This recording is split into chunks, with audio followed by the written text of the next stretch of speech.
સુરતમાં ચોક બજાર વિસ્તારની પરિમાતા સ્થિત નહેરુ નગર ઝુંપડપટ્ટીમાં સસરાએ પોતાના જમાઈની ઘાતકી હથિયાર વડે હત્યા કરી નાખી। મૃતક જમાઈનું નામ સલમાન છે, જ્યારે આરોપી સસરાનું નામ નજીમુલ્લા છે। પોલીસના જણાવ્યા મુજબ સલમાનને તેની પત્ની એટલે કે આરોપીની દીકરી સાથે વારંવાર ઝઘડો થતો હતો। આ ઝઘડાનું મુખ્ય કારણ એ હતું કે બેકાર સસરાને દીકરી ચોરી છુપેથી રૂપિયા આપતી હોવાની શંકા સલમાનને હતી।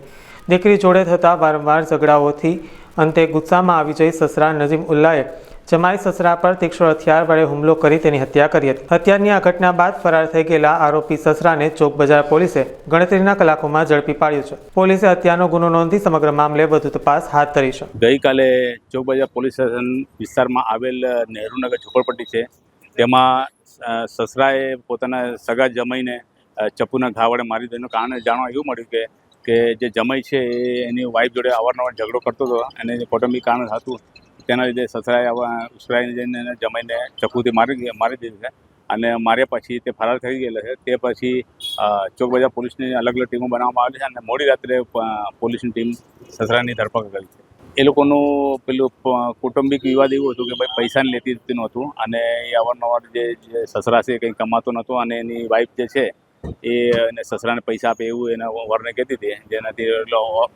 એ લોકોનો અવારનવાર કૌટુંબિક ઝઘડો થતો હતો, ધ્યાનમાં આવે છે।